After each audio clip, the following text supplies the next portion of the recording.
Oh, sorry ma'am, taka talaga kasi. Hindi na naman nakasabay ako. Grabe. Ang dami putik. Katakot tumawid dyan eh. Okay lang ba ma'am ano? Hindi na kasi kaya ng ano ma'am.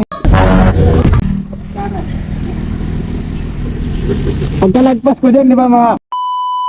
So what's up guys, T-Rides nga pala. Share ko lang yung biyahe ko ngayong gabi kay Joy Joy. Kay Joy Joy mo lang mararamdaman guys ang salitang joyride. Kaya joyride ka na lang para maging joyride yung ride mo. Ayun, samahan niyo ako sa pick up natin guys. May nakuha tayong booking dito sa Taguig. Sa dulo na ng Taguig to guys. Long ride pala yung nakuha nating booking guys. From Taguig to Laguna. Ang fare niya dito ay 600. Kaya dali-dali nating pinick up. Baka kansilin pa, baka magbago pa isip ni ma'am. Kaya let's go.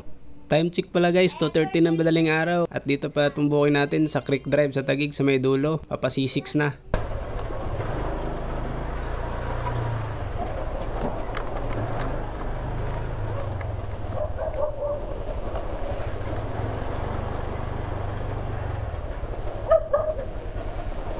Ano siya may aso?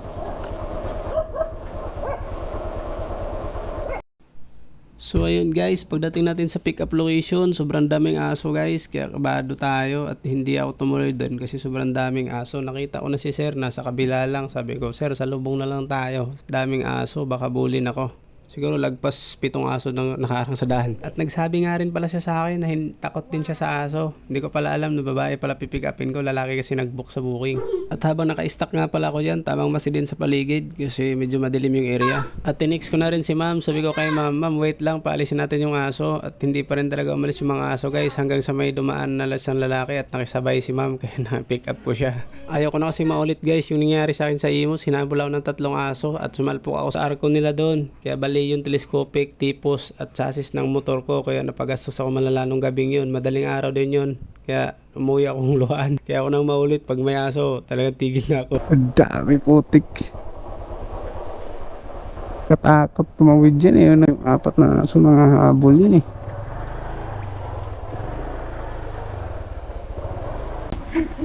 Mami. Oh, sorry ma'am, takot talaga ako sa aso ma'am. Hindi na naman nakasabay ako. Grabe. Hindi ka na mag-hernet ma'am? Pa? Hindi ka na. Okay lang naman. Ang dami kasi nila oh. Kaya nga. Akala ko isa lang kasi may isa doon. Ang dami pala dyan sa may ano. Yan nga yung dahilan ba't nadisgrasya ako dun sa motor eh. Hinabol ako.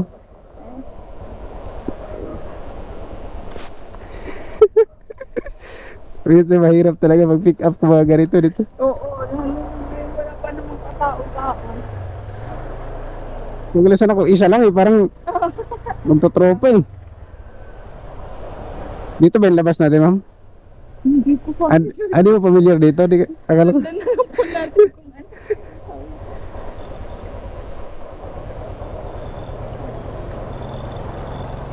Buti na lang dumaan si sir. Nakasabay ka ma'am. Then turn right onto Acacia.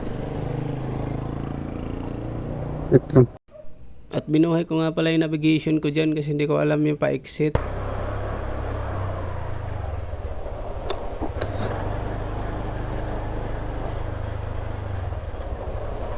At pagka-exit nga namin doon sa mga eskinita, MRT Ave, sa Manuel L. Quezon, at hindi naman kasi matraffic kasi madaling araw na, mabilis lang yung biyahe namin, alabang na kami. Ito lang talaga yung maganda ibiyahe sa gabi guys kasi hindi siya matraffic at hindi mainit. Yun nga lang, prone siya sa ano kasi nga madilim yung area at delikado. Kumbaga ingat na lang talaga. Nasa iyo pa rin nakasalala yung kaligtasan mo kaya yung mga MC taxi dyan na pang gabi, ingat-ingat na lang talaga.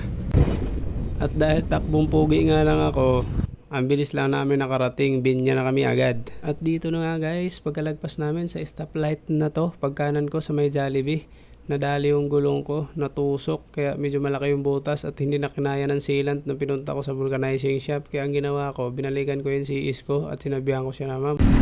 Okay lang ba ma'am ano? Hindi na kasi kaya ng ano ma'am eh. At dito pinaliwanag ko kay ma'am yung pangyayari. Sabi ko sa kanya hindi na kaya ng sealant ma'am kaya hindi na kita maihatid. Itatransfer na lang kita ng ibang joyride para makauwi ka ng maayos. Kaya sabi naman sa akin, sige kuya, okay lang. At binayaran pala ako ni ma'am guys mula sa pick up location hanggang dito sa Binyan, Laguna. Sobra pa nga binigay niya sa akin. Ang bait ni ma'am. Kaya sabi ko sa kanya, ma'am, salamat ma'am. Dagdag na rin ta pambiling gulong kasi bibili na akong gulong. Di na kasi kayang remedyohan guys. Manipis na rin kasi stock packs yung gulong ko. Kaya malaking tulong na rin yung binigay ni ma'am. Kaya salamat kay ma'am. Di ba nung doon ka, May narinig na ano? kanina eh. Nag-love. Sige, ikaw na magkano. Magkano ba yun? Hindi ko nakita kuya magkano nga yun. Ano ko si ma'am, galing sa Taguig, kaso Tabi. nabutas yung ano ko. Pero okay na. Kailangan, laking butas, kailangan palitan ng gulong. Wala kang sila. Sige, may silant, lumalabas-labas yung silant, hindi na kaya ng silant. Sige ma'am, salamat. Ma'am,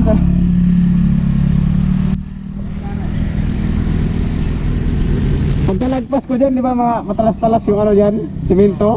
Puta na, nadali, nabiyak yung gulong ko. At dito guys, tinawagan natin yung tropa nating may binibintang gulong dati sa akin. Kaya sabi ko, panahon na para bilhin ko. At yun na nga guys, sa kasamaang palad, na-dispose niya na. Kaya ayun, sabi ko sa kanya, sige maghanap na lang ako dito. At dito, inabutan na tayo ng sikat ng araw. Time check, mag-alas 5 na ng umaga. At no choice tayo kundi magtutulak. Hindi naman natin pwedeng i-running flat. At baka mabingkong pa yung bags natin. Mapagastos pa tayo ng mahal. Salamat kay ma'am, 400 binigay ni ma'am. Napagastos tuloy si ma'am. 250 nga lang dapat hihingin ko din eh. Kaya nakadali sa akin. At dito, nagtatanong-tanong tayo sa mga tricycle driver kung saan may vulcanizing shop na magtitinda ng second hand na gulong para makabili. So yun guys, dito tayo sa Binyan, nagtutulak pa rin tayo, nahanap tayong vulcanizing. Tingnan natin to dito kung may tinda ba silang gulong dito.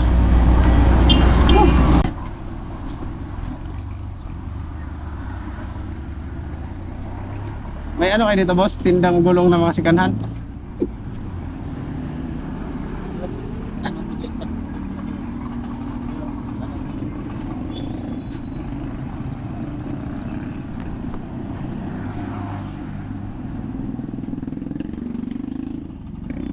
Pre, may ano kayo pre? May tindang gulong kayo pang click kahit nung ano na pinagpalitan na? Wala.